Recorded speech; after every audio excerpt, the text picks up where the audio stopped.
25,000 টাকার মধ্যে আপনি যদি একটি ফোন কিনতে চান তাহলে মার্কেটের দিকে লক্ষ্য করলে 25,000 টাকার মধ্যে কিন্তু বিভিন্ন ব্র্যান্ডের বিভিন্ন ধরনের ফোন কিন্তু দেখা যাবে।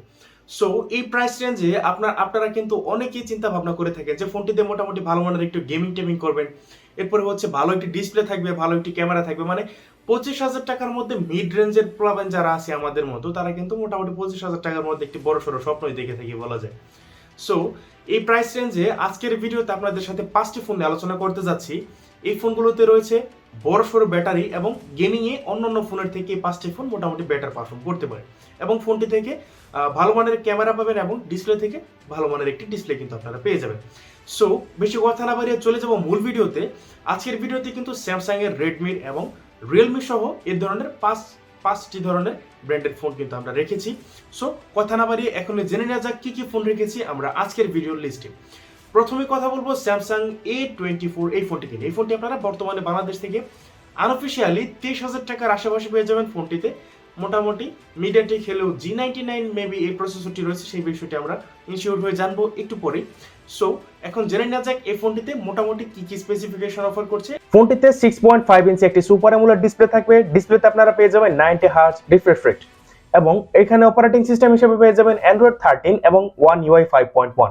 মিডিয়াটেক হলেও G99 থাকবে। সেই সাথে এই ফোনটিতে আপনারা ক্যামেরা হিসেবে পেয়ে যাবেন 50 মেগাপিক্সেলের একটি মেইন শুটার, 5 মেগাপিক্সেলের একটি আলট্রা ওয়াইড ক্যামেরা এবং এই ফোনটির ফ্রন্ট প্যানেলে আপনারা পেয়ে যাবেন 13 মেগাপিক্সেলের একটি সেলফি শুটার। সেই সাথে ফোনটি দিয়ে সর্বোচ্চ ভিডিও রেকর্ড করতে পারবেন 1080p তে 30 fps। সেই সাথে এই ফোনটিতে আপনারা 5000 mAh এর একটি ব্যাটারি পেয়ে যাবেন এবং 25 ওয়াটের একটি চার্জার থাকবে এই ফোনটির বক্সে। আপনি যদি আপনার বাজেট আর 1000 টাকা বাড়ান তাহলে Realme Narzo 60 যে ফোনটি রয়েছে এই ফোনটি কিন্তু আপনি পেয়ে যেতে পারেন।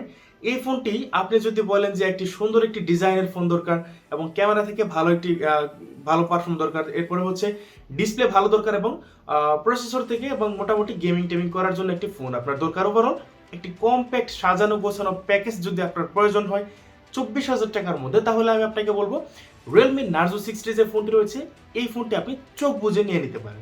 সো এবার জেনে নেওয়া যাক এই ফোনটিতে কি কি স্পেসিফিকেশন অফার করছে। এই ফোনটিতে আপনারা পেয়ে যাবেন 6.43 ইঞ্চি একটি সুপার অ্যামোলেড ডিসপ্লেতে আপনারা পেয়ে যাবেন 90 হার্জ রিফ্রেশ রেট, সেই সাথে কর্নিং গরিলা গ্লাস 5 এর প্রোটেকশন। ফোনটি রিয়ার প্যানেলে আপনারা পেয়ে যাবেন ডুয়াল ক্যামেরা সেটআপ, যার মেইন শুটারটি হচ্ছে 64 মেগাপিক্সেলের এবং ফ্রন্ট প্যানেলে পেয়ে যাবেন 16 মেগাপিক্সেলের একটি সেলফি শুটার। ফোনটি দিয়ে সর্বোচ্চ 1080p তে ভিডিও রেকর্ড করতে পারবেন এবং এই ফোনটিতে আপনারা পেয়ে যাবেন 5000 mAh এর একটি ব্যাটারি এবং 33 ওয়াটের একটি চার্জার পেয়ে যাবেন ফোনটির বক্সে।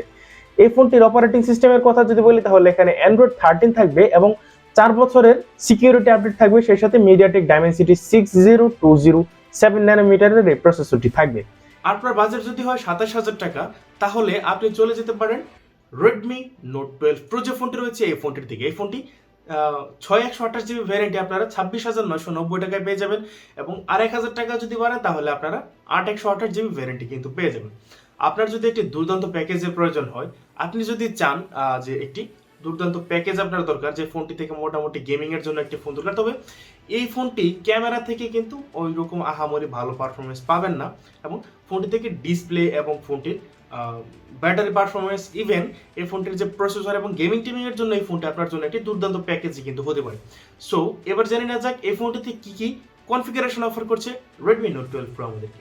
ফোনটিতে 6.67 ইঞ্চি একটি full HD plus OLED display থাকবে। ডিসপ্লেতে আপনারা পেয়ে যাবেন 120 hertz refresh rate, Dolby vision, HDR10+ এর সাপোর্ট এবং সেই সাথে ফোনটিতে আপনারা পেয়ে যাবেন ট্রিপল ক্যামেরা সেটআপ, যার মেইন শুটারটি হচ্ছে 50 মেগাপিক্সেলের এবং ফ্রন্ট প্যানেলে আপনারা পেয়ে যাবেন 16 মেগাপিক্সেলের একটি সেলফি শুটার। এই ফোনটি দিয়ে সর্বোচ্চ 4K রেজোলিউশনে ভিডিও রেকর্ড করতে পারবেন। ফোনটিতে আপনারা পেয়ে যাবেন 5000 mAh এর একটি ব্যাটারি এবং 67 ওয়াটের একটি চার্জার পেয়ে যাবেন এই ফোনটির বক্সে। অ্যান্ড্রয়েড 12 দিয়ে ফোনটিকে রান করবে এবং মিডিয়াটেক ডাইমেনসিটি 1080 6 ন্যানোমিটারের এই প্রসেসরটি থাকবে। সেই সাথে এই ফোনটিতে আপনারা 3.5 মিলিমিটার জ্যাক পেয়ে যাবেন। স্টেরিও স্পিকার থাকবে, মানে হচ্ছে ডুয়াল স্পিকার থাকবে এই ফোনটিতে। তারপরে হচ্ছে এই ফোনটিতে সব ধরনের সেন্সর তো থাকবেই। Poco X5 Pro এই ফোনটিতে মোটামুটি দুর্দান্ত লেভেলেরই একটি প্রসেসর ব্যবহার করা হয়েছে। সম্ভবত এটাতে স্ন্যাপড্রাগনের একটি প্রসেসর রয়েছে, স্ন্যাপড্রাগন 778G সম্ভবত, আমি শিওর নই, একটু পরে আপনারা শিওর হয়ে জানতে পারবেন। সো আপনার বাজেট যদি হয়ে থাকে 27,500 টাকা আর এর মধ্যে আপনি যদি একটি ফোন নিতে চান এবং আপনার যদি প্রয়োজন হয় একটি স্ন্যাপড্রাগনের দুর্দান্ত লেভেলের একটি প্রসেসরের, তাহলে আপনি Poco X5 Pro এই ফোনটির দিকে যেতে পারেন।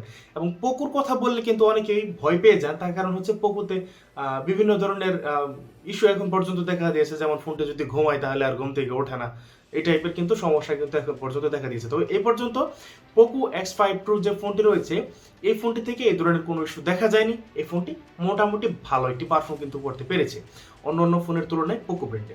সো এবার জেনে নেওয়া যাক কি কনফিগারেশন অফার করছে এই ফোনটি আমাদেরকে। এই ফোনটিতে আপনারা পেয়ে যাবেন 6.67 ইঞ্চি একটি অ্যামোলেড ডিসপ্লেটি একটি full HD plus display, Corning gorilla glass 5 এর প্রোটেকশন সহ 1 বিট কালার সাপোর্ট করে, 120 hertz refresh rate, Dolby vision, HDR 10+ support থাকবে এই ফোনটিতে। এই ফোনটিতে আপনারা পেয়ে যাবেন ট্রিপল ক্যামেরা সেটআপ, যার মেইন সেটআপটি হচ্ছে 108 মেগাপিক্সেলের, 8 মেগাপিক্সেলের আলট্রা ওয়াইড ক্যামেরা এবং 16 মেগাপিক্সেল থাকবে ফোনটির ফ্রন্ট ক্যামেরায়। এবং ফোনটি দিয়ে সর্বোচ্চ 4K রেজোলিউশনে ভিডিও রেকর্ড করতে পারবেন। এবং ফোনটিতে পেয়ে যাবেন 5000 mAh এর একটি ব্যাটারি এবং 67 ওয়াটের একটি ফাস্ট চার্জিং সিস্টেম। এই ফোনটিকে রান করবে অ্যান্ড্রয়েড 12 এবং 3 বছরের সিকিউরিটি আপডেট থাকবে। কোয়ালকম স্ন্যাপড্রাগন 778G এর মতো একটি পাওয়ারফুল গেমিং প্রসেসর থাকবে এই ফোনটিতে। এবার চলে এসেছি নাম্বার 1-এ। এবার কথা বলবো সেই বসকে নিয়ে, যে ফোনটির ক্যামেরা, ডিসপ্লে, প্রসেসর, ওভারঅল যা দরকার আপনার সবকিছু একদম ভরে দিয়েছে 30,000 টাকার মধ্যে। আপনার বাজেট যদি হয় 25 থেকে 30,000 টাকার মধ্যে, বা 30,000 টাকা যদি আপনার বাজেট হয়ে থাকে, আর আপনি যদি চান একটি ক্যামেরা ফোন দরকার, আপনি ফোনটি দিয়ে ব্লগিং করতে চান, আপনার ফোনটি রেয়ার এবং ফ্রন্ট ক্যামেরা দিয়ে আপনার 4K রেজুলেশনে ভিডিও করা দরকার, তাহলে চোখ বুঝে এই ফোনটি নিয়ে নেবেন। তার কারণ হচ্ছে ফোনটি থেকে গেমিং করার জন্য একটি গেমিং প্রসেসর পাবেন, ডিসপ্লে থেকে সুপার অ্যামোলেড ডিসপ্লে পাবেন, ফোনটির ফ্রন্ট ক্যামেরা এবং রেয়ার ক্যামেরা থেকে আপনারা 4K রেজুলেশনে ভিডিও রেকর্ড করতে পারবেন, এবং ফোনটির ডিজাইন কিন্তু অনেক বেশি সুন্দর করা হয়েছে। তবে এই ফোনটির একটি উইক পয়েন্ট রয়েছে, সেটি হচ্ছে এই ফোনটির ওই ডিসপ্লেতে আপনারা কিন্তু ওয়াটার ড্রপ ডিসপ্লে পেয়ে যাবেন, যা কিন্তু অনেকটা ভালো লাগে না বলা যায়। সো এই বিষয়টি যদি আপনারা একটু স্যাক্রিফাইস করতে পারেন, তাহলে 30,000 টাকার মধ্যে একটি দুর্দান্ত কনফিগারেশনের দুর্দান্ত ফোন কিন্তু আপনারা পেয়ে যাবেন। সো এবার জেনে নেওয়া যাক চাপা মারা বাদ দিয়ে যে এই ফোনটি আসলেই কি রেখেছে কনফিগারেশন হিসেবে।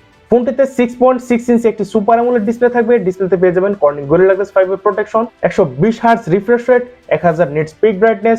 ফোনটিতে থাকবে অপারেটিং সিস্টেম হিসেবে অ্যান্ড্রয়েড 13 এবং One UI 5। MediaTek Dimensity 10806 nanometre ট্রানজিস্টরের এই প্রসেসরটি থাকবে। সেই সাথে ফোনটিতে পেয়ে যাবেন ট্রিপল ক্যামেরা সেটআপ, যার মেইন শুটারটি হচ্ছে 48 মেগাপিক্সেলের, 8 মেগাপিক্সেলের আলট্রা ওয়াইড ক্যামেরা এবং ফোনটির ফ্রন্ট ক্যামেরায় থাকবে 13 মেগাপিক্সেলের একটি সেলফি শুটার। ফোনটির ফ্রন্ট ক্যামেরা এবং রিয়ার ক্যামেরা দিয়ে আপনারা 4K রেজোলিউশনে ভিডিও রেকর্ড করতে পারবেন এই ফোনটি দিয়ে।